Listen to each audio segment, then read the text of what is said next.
आइए आज हम बीजीय व्यंजकों के गुणा के बारे में समझ बनाएंगे। पिछला वीडियो में आपने जोड़ना और घटाना में समझ बनाया होगा। यदि नहीं देख पाए होंगे तो मैं उस डिस्क्रिप्शन में उसका लिंक दे दूंगा, आप देख लेंगे। देखिए, हम पिछला वीडियो में एक समझ बनाए थे कि जोड़ना और घटाना जो है सजातीय पदों में जोड़ना घटाना किया जाता है, लेकिन गुणा जो है थोड़ा सा उससे अलग होता है।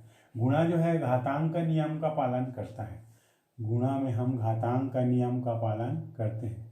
जैसे घातांक के नियम में आपको मालूम है कि x घात m गुणित x घात n है, मान लीजिए। तो जब हम गुणा करते हैं तो x घात m धन n घात जुड़ जाता है, तो ये जो है गुणा में फॉलो होता है। इसको आप ध्यान रखेंगे। इसमें सजातीय विजातीय पद का गुणा में महत्व नहीं होता, लेकिन इस घातांक का नियम का बड़ा महत्व है। जैसे आइए उदाहरण से समझते हैं। जैसे मैं मान लीजिए 4x गुणित ऋण 5x, देखिए इन दोनों का गुणा करेंगे तो सबसे पहले तो इसमें हम जो है पूर्णांकों का गुणा करेंगे, 4 और ऋण 5 का। तो 4 पंचे ऋण 20। देखिए हाँ, x का गुणा x से तो x का घात 2 होगा। तो यहाँ पे देखिए घात बदलता है, जबकि जोड़ना घटाना में घात में परिवर्तन नहीं होता था। तो इस प्रकार ये x एक पद का एक पद से गुणा है।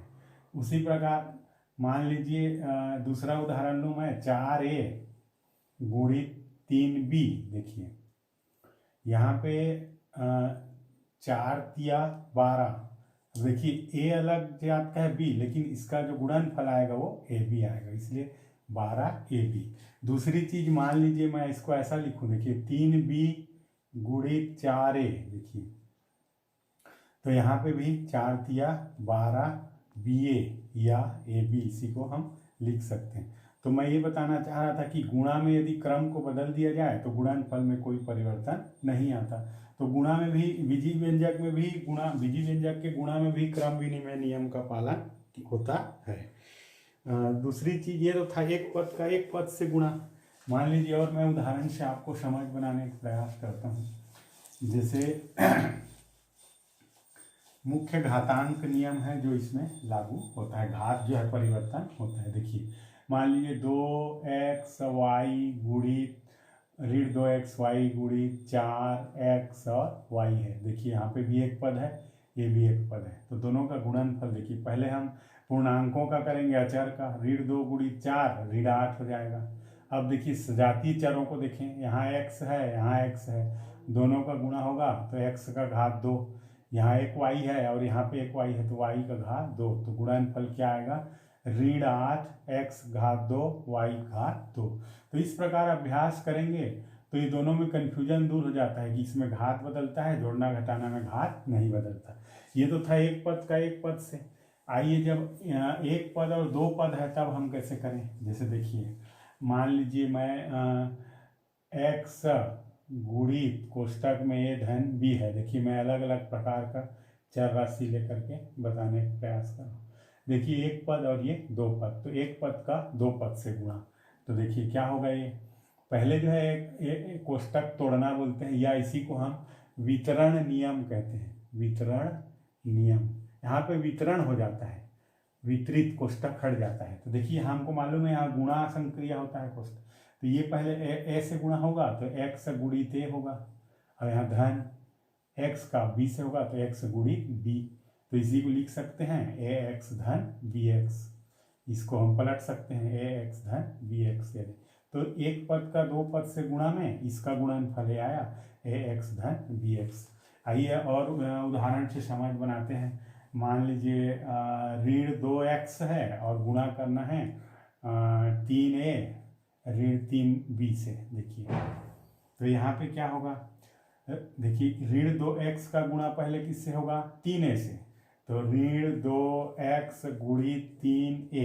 देखिए अब देखिए ऋण, यह ऋण है, और ऋण 2x गुणित 3b। देखिए इसको थोड़ा मैं कोष्टक कर दिया इसलिए क्योंकि ये ऋणात्मक चाहे तो हम इसको भी ऐसा कर सकते हैं समझने के लिए। ऋण 2x का गुणा 3a से, ऋण का ऋण, और ऋण 2x का गुणा 3b से। तो इस तरह से वितरण नियम करना आना चाहिए। चलिए हल कर दीजिए। तो ये हो जाएगा 2 तिया ऋण 6 एक्स ए।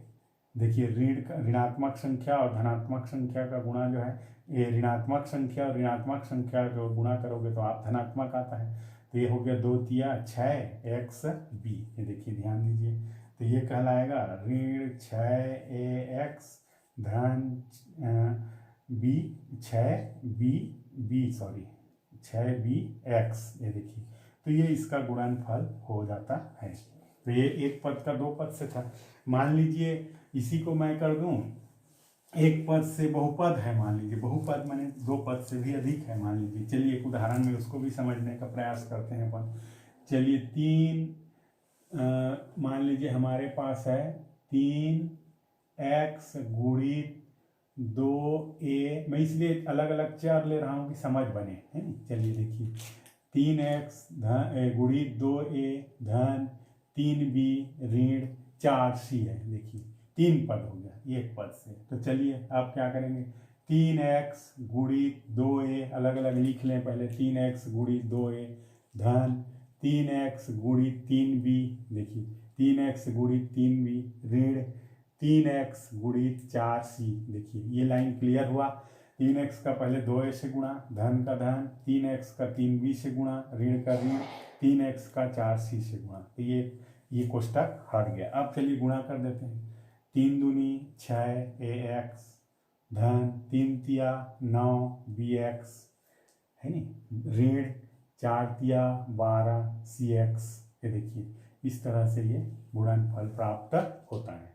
तो इस तरह से हम बार बार इसको अभ्यास करें तो ये आसान हो जाता है। आइए मैं एक और उदाहरण ले लेता हूँ जिसमें हम मान लीजिए घात के रूप में घात में जैसे कैसे परिवर्तन होता है उस पर सोचें। चलिए मान लीजिए मेरे पास एक है 3x गुणित 4x वर्ग ऋण 5y का वर्ग। देखिए ये भी 2 पद एक पद, 2 पद का एक पद। देखिए अब यहाँ पे क्या होगा, गौर से देखेंगे। पहले 3x का गुणा किससे होगा, गुणित 4x घात 2 से। देखिए इससे इसका गुणा, ऋण का ऋण।